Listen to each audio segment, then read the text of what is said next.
So as you can see, right now in this game I'm controlling the firing function using my chin by pressing my chin down on the button.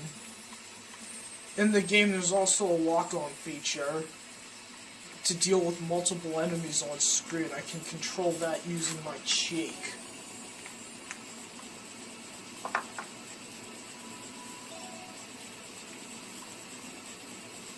Now this red jelly bean switch below is hooked onto a destroy all enemies function in the game.